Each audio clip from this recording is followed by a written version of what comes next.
Munich থেকে নতুন মেসির জন্ম দেখল বিশ্ব ফুটবল। ইউরো কাপের ইতিহাসে সর্বকনিষ্ঠ গোলদাতার নাম লামিন ইয়ামাল। ফ্রান্সের বিরুদ্ধে 21 মিনিটে প্রায় 30 গজ দূর থেকে একটা ছোট্ট ছেলের মাপায় মোহিত এখন গোটা ফুটবল দুনিয়া। ম্যাচের পর মুখে হাসি নিয়ে ইয়ামাল জানালেন এই গোল তার মায়ের জন্য। এবারের ইউরোয় নতুন তিকিটাকা রহস্য নিয়ে জার্মানিতে এসেছে স্পেন, আর লুইস দে লা ফন্তের দলে এই ইয়ামাল এবারের আবিষ্কার। ম্যাচের পর 16 বছরের এই ফুটবলার সম্পর্কে স্প্যানিশ কোচ ফন্তের পর্যবেক্ষণ, যতদিন বাঁচবেন ততদিন বাঁ পায়ের এই জাদু তিনি ভুলতে পারবেন না। অনেক বিতর্কের পর ইয়ামালকে নিয়ে জার্মানিতে এসেছেন ফন্তে, আর ফ্রান্সের বিরুদ্ধে ছাত্রের কীর্তিতে এখন মুগ্ধ তিনি।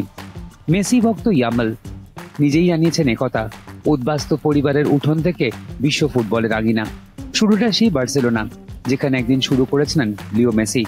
অনেক প্রাক্তনী ইয়ামালের মধ্যে মেসির ছায়া দেখছেন, তবে এখনই তুলনা টানছেন না। তবে দিদিয়ার দেশর মতন জহুরি পর্যন্ত ম্যাচে শেষে পর জানালেন আর কয়েকটা বছর অপেক্ষা করুন, এই ছেলে প্রতিপক্ষের ডিফেন্সকে নিঃশ্বাস নিতে দেবে না।